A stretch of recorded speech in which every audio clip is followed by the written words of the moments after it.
कबहू भूखलू ना छठी के त्योहार। हे धनी हो कैसे के दुखवा ओराय।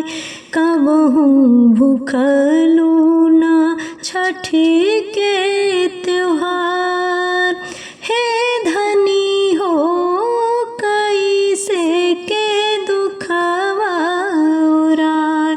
हाँ कबहू भूखलू ना छठी के त्योहार। कैसे ननदिया तोहरा से सोझे मोहि बोले। कैसे गोतिनिया बोली में जहर नाही घोले।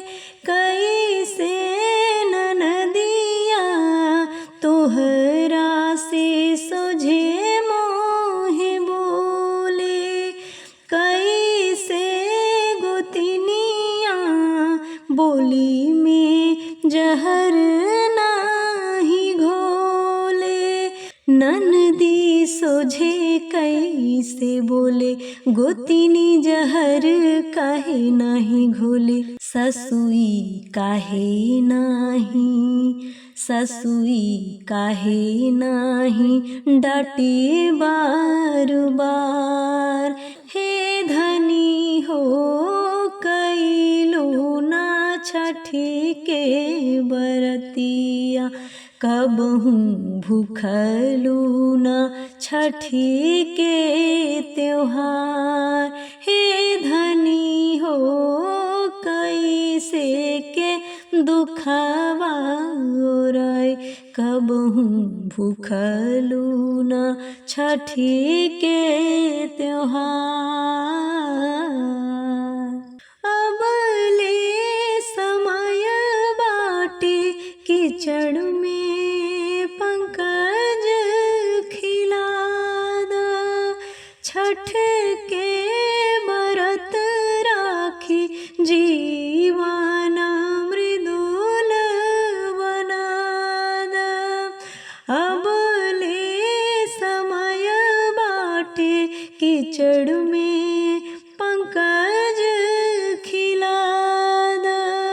छठ के व्रत राखी जीवन मृदुल बनाद।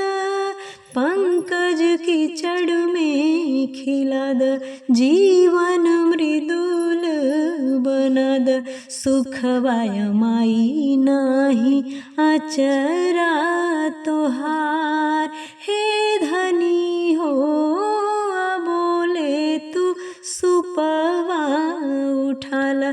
कबहू भूखलू ना छठी के त्योहार। हे धनी हो कैसे के दुखवा ओराय। कबहू भूखलू ना छठी